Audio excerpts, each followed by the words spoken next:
grateful to be here, and thank you for giving me the opportunity to share my story and my journey. Um, the context is that I'm to talk to you a little bit about how I got to where I'm at, and just hearing my biog, it sounds like I've got I've got a big responsibility and a big job, which can be quite difficult to accept, considering I just see myself as this individual who is very fortunate to be able to work in the creative industry and apply my skills and my knowledge. Just to give you a little bit of context about who I am and how I got to where I currently am at the moment. I'm a firstborn Caribbean child, born in the 1970s, and my parents left the Caribbean to come to the UK to seek a new life, to be able to achieve things that they potentially didn't feel that they could achieve in the Caribbean.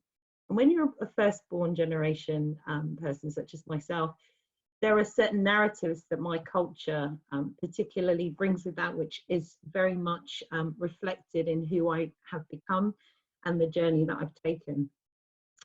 As a young woman, I was always told that I could achieve anything that I wanted to achieve, and I had a really supportive parent in my mum, who was somebody who became the backbone of what I wanted to do with my life when I wasn't really sure what direction I was going to take.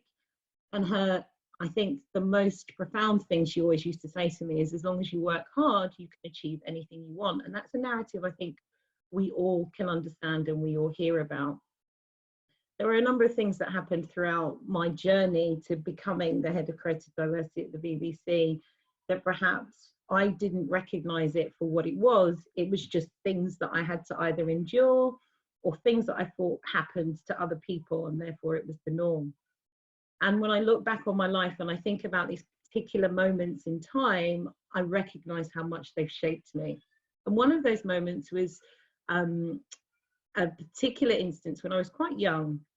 My mum had initially come to the UK to become a nurse, and she was forging her career through that, and through a series of things that didn't materialize in the way that she hoped.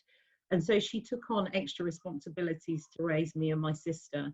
And that included cleaning other people's houses. And I spent, from what I remember, a big proportion of my life doing my homework on other people's kitchen floors, as she was creating this environment so I could pretty much have the lifestyle that perhaps she wasn't able to afford for herself. I learned then about difference. And even though I was too young to really understand the disconnect between wealth and power, I was surrounded by something that was a world that I wasn't affiliated with or a part of. So I was kind of dipping in and out of it, but never really experiencing it. And then I got to a point in I think it would have been coming up to my secondary school, and my primary school, to be able to get into the secondary school that my mum wanted me to get into required you to sit an exam and a test. And that enabled you to either get in on a scholarship, or it meant that you could actually just get in under your own steam. I sat this test. And I remember vividly this particular instance in my life.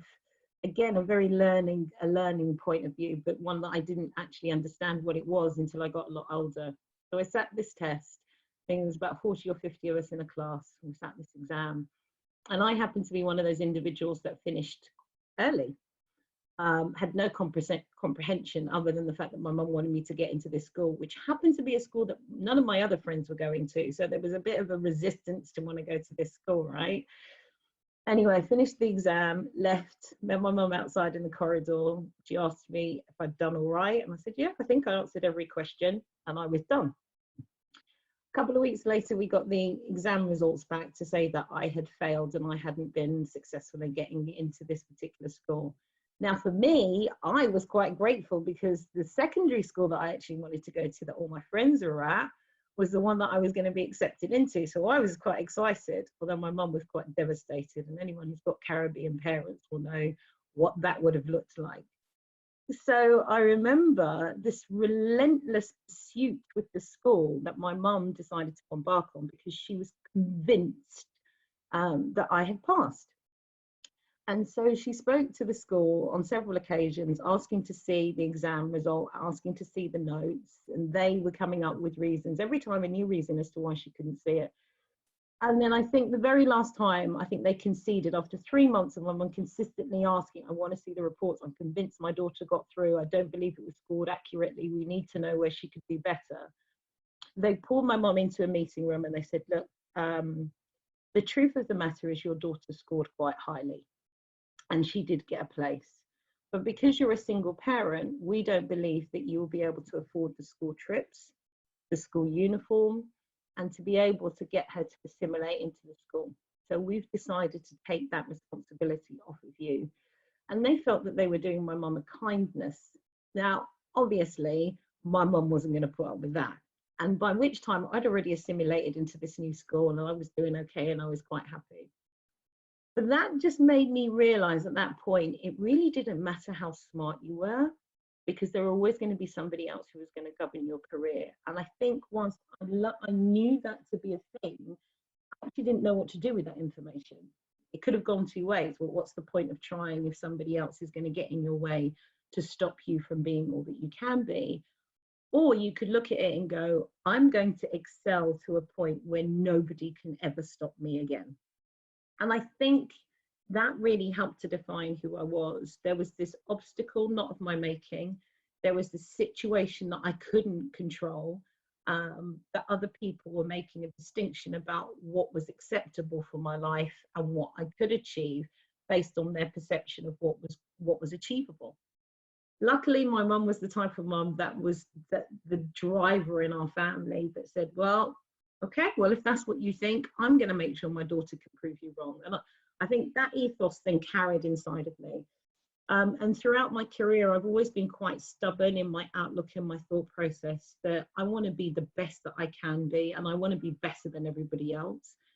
I want less people to control the direction of travel, which means that I need to progress as quickly and as high as possible. I'm quite inquisitive about life as a person by nature, which has meant that I've always been interested in things that often seem difficult to do. And I'm very solutions focused.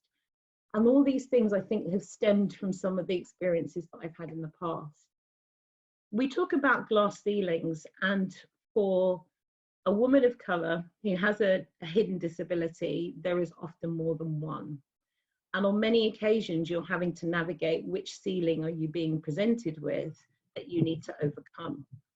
Now, you can spend a lot of time questioning what ceiling you need to smash and the injustice around it. And often it's hard not to do that.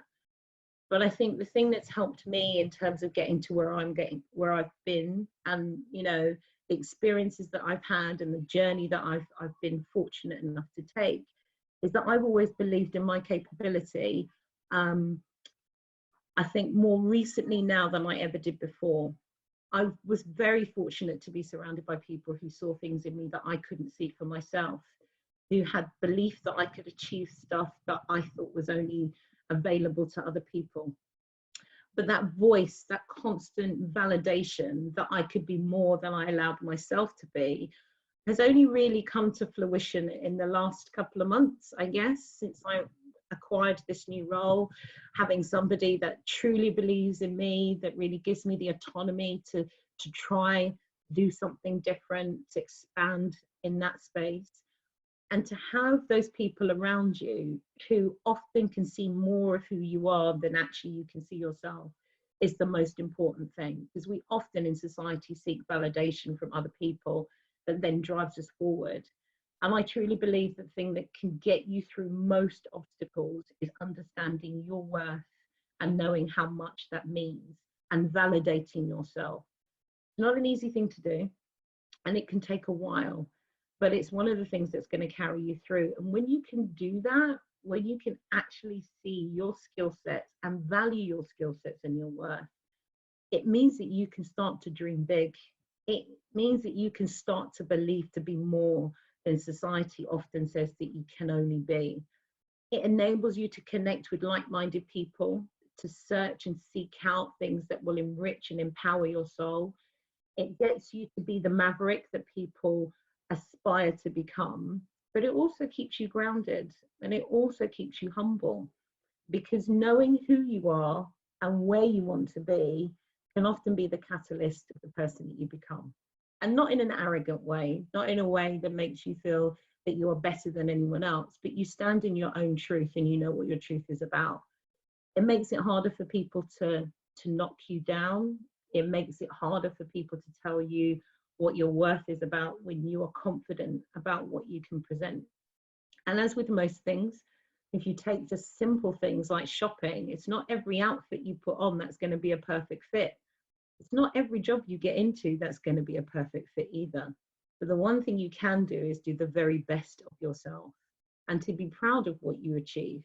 There's always going to be someone smarter, prettier, slimmer, younger, taller, more alluring, somebody cleverer than you.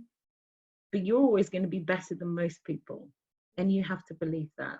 And I think if you can surround yourself with the things that enrich your life and make you feel strong, and you listen to that inner voice that tells you that you can be all that you can be, and know that you have it within your gift to do so, then the fear that you might experience is not something to hold you back. It is a moment to sense check, is this the right direction?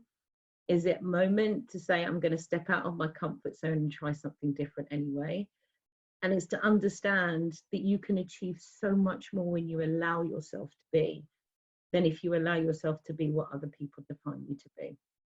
So that's my journey.